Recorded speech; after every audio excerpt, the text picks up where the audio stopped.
Hey everybody, I'm back with another video, and today's topic is going to be 10 things you should know before you build your first Tamiya RC kit.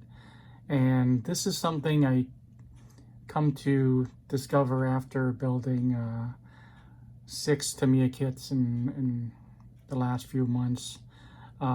Anything from the TTO2 to the MO6 to the Saru Brat, Grasshopper, and the Wild Willie 2. I observed a few things and I thought I'd share with you, just in case you're looking to buy a Tamiya kit for the first time. So let's get started. If you're already into RC, hobby grade RC, you'd be surprised to know that most Tamiya kits use Phillips head screws. So you probably can put away your hex screw set and go ahead and pull out your Phillips screwdriver. And this, I believe this is a number 1 size screwdriver, and that's what you'll need. Some of the other tools you'll probably need is a wheel hex wrench driver.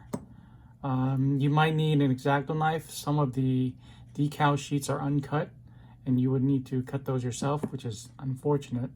You might need tweezers. If you have to build a diff, you might need a pair of tweezers. And since most of the parts on a Tamiya RC kit are on parts tree, a flush cutter like this, this is pretty inexpensive. I believe this was almost $7 on Amazon, and I'll leave a link to this particular item below. Everything else, I think they're pretty easy to find. So that's tip number 1. And number 2, you're going to need to buy bearings. Whatever kit you're looking at, anything from a CCO1 to TTO2, or any kind of any of the kits that already come with a body, most likely you're going to need to buy your own bearings. What does come with the kit usually are these plastic, just rings. I wouldn't even call these bearings. And these would normally serve in places where friction can build up, in the wheels and diffs and places like that. So I'd recommend going out and getting a set of bearings. And what's really convenient is there's quite a few vendors out there that already put together sets specifically for this chassis. So for example, the manual underneath here, and what this is a TTO2 model, and they've already figured out from the manual which size bearings you need and how many of them you need. So they put in a convenient package like this. And tip number 3, another thing about Tamiya RC kits is, which is as opposed to needing bearings, a lot of the kits come with an ESC motor already. This is probably the most common combination, the Tamiya Torque Tune motor and the Tamiya TB-LEO2S, brushed and brushless ESC, and I'll talk a little bit about that. So that's some of the cost savings from not having to buy bearings. It's super convenient that if you're just starting out in RC, or you're looking for a car, an affordable RC kit, and you wanted to kind of go in there without having to buy any extra electronics, these Torque Tune motors are actually quite good. So is the TBLE O2S ESC. And let me jump right into this ESC right here. This is a brush or brushless ESC. So this would already work with this Torque Tune motor. And what you would do, since there's only 2 wires, you would only use the blue and the yellow wires, and you connect it, yellow to green, yellow to yellow, and then green to the blue wire there. And it's out of the box. It's already set up for brushed motors. If you were to swap out the motor or get a separate motor, you would need to use all 3, obviously, for a brushless motor. And there is some programming involved. And all you have to do is go ahead and read the manual for the ESC, and you can find out how to do that from there. Another feature that you need to be aware of, if you do go brushless, even if you don't go brushless, the temptation is to, instead of using the nickel metal hydride batteries like this one right here, you're going to want to go to a Lipo battery, which has benefits. Of course, you're going to be able to go a little bit faster, but this particular ESC is not recommended for Lipo. The reason for that primarily is because the voltage cutoff that are in normal brushless ESCs go all the way down to the 2s. I believe it's 2.4, and that's way too low for a Lipo battery. So one way to combat that is obviously, one, don't use Lipo, or this is not a foolproof solution. Do this at your own risk. Even the manual says that Lipos are not recommended. But if you wanted to, like for example, one of my kits, the TT01 Euro Truck kit, in one of the classes I'm going to be racing in, I'll be using this battery right here. And just to be extra safe and not ruin my battery, I bought one of these low voltage alarms, Lipo voltage alarms, and I'm going to set it to about 3.2. So when the voltage on the battery does go below that, it's going to be a loud alarm. It's not going to be a cutoff, so it's not 100% foolproof.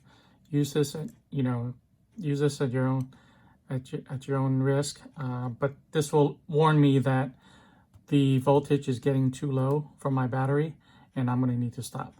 But since I'm racing, I'm only going to be using this battery, in 5-minute rounds at a time. I don't think it's going to get that far down on voltage to begin with. But I'll keep an eye on it just to make sure. So that's why I have the alarm. Speaking of racing, another great thing about Tamiya is that they have their own racing program. It's called the Tamiya Championship Series. I just happen to live in Southern California, and there's a track near me that hosted the Tamiya Championship Racing Series last year, and this is kind of why I got interested in buying a TT02 and getting into racing, on-road racing in the first place, is because of Tamiya Championship Series. I'm going to leave a link below, and maybe in a future video I'll go over some of the rules and what I find interesting about it. But that's something that I found to really help me find ways to make these models and Tamiya kits very interesting to me. Another tip, going back to building, is the screws. So like I said, these are all Phillips head screws, and if you were already into RC kit building, you probably are not used to seeing Phillips head, and you're probably not used to seeing these tapping screws. These look like, to me, these look like screws that you find at the hardware store. Not super high quality, but it does get the job done. It is what it is. So they have these silver kind, this kind of matte silver kind, and they also have these dark screws. And in the manual, it's actually very clear. So you have to be super careful. These are roughly about the same size, but they're vastly different. You can see the threads obviously a lot bigger, and this is a lot thinner. So when you're reading through the manual, you want to be really careful about selecting screws. In the manual, if it is a darker screw or a finer thread screw, it's going to be colored, and not colored, but it's going to be in a darker shade in the manual itself. So look out for that. Screws are super important. You don't want to use the wrong screws. Another interesting thing about Tamiya, some of the Tamiya kits that I found, is they're modular, and some of the things you can do I have it right here in the corner here. So this is a TTO2 kit, and you can select 3 different wheelbases, from 251 millimeter to all the way down to, I believe, 239, I believe. I don't see the number here. And you can also widen the tread width, wide and narrow. So since it is modular, different configuration is in one kit, and you can make your kit fit different wheelbases, different width bodies, and that's very interesting to me. It's a kit, find a kit like that. And so when you're selecting a body, either Tamiya body or any other body you might find, a Yokomo or whatever body, Proline, Protoform, whatever body you find that you like for your car, you may find a chassis configuration that fits that body. So Tamiya TTO2 is a very affordable, great way to get into touring car racing, or just having a touring car or an on-road car to begin with. Okay, so another tip that I have, I believe this is number 7 or 8, kind of lost track there. Now the tolerances on these plastic kits, now you have to remember all the kits that I've talked about so far, including the Grasshopper TTO2, the Wild Willie, the Brat, the MO5, they're more or less on the entry-level side, and the price reflects that. They're usually under $200, and it comes with everything included, including the wheels most of the time. So keep that in mind. You're getting what you paid for. With that said, the tolerances are not terrific. You're not going to get X-ray quality. You're not going to get TLR quality. You're going to have some slop here and there, either in the arms or in the diff. So you're going to want to, if you're going to take your car and do some serious speed runs or racing, or just want to keep a car that performs really well, you want to invest in some shims. The common shim sizes are 3 millimeter, 5 millimeter, and 8 millimeter. So keep that in mind. You might want to pick those up, just like you want to pick up the bearings when you're buying the kit. You may also want to pick up some shims while you're there. So I think the last thing, I'm gonna have to bring the chassis over. I think this would be number 10. Is this? I learned this by accident and by somebody who was willing to share this with me. Tamiya uses these very long stems, body mounts, and the temptation is to trim them super tight to the body, of course, and put a lot of pressure on it.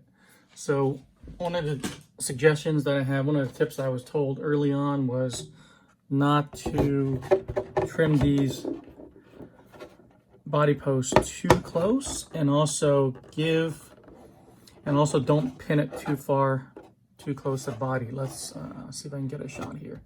So the instructions will tell you to have a pin below the body, and then after you put the body on and you line up the wheelbase and you're happy with where you want the body to be, you don't want to put the pin right up against the body and force it to sit a certain height. You want to put the pin about 2 or 3 holes above where the Lexan body sits. So when you're on the track or on the pavement, the body will have some give to bounce around it. So that's something new that I learned along the way, and I thought that was super interesting. So there's a lot of nuances to Tamiya kits, and I shared about 10 of them with you here today.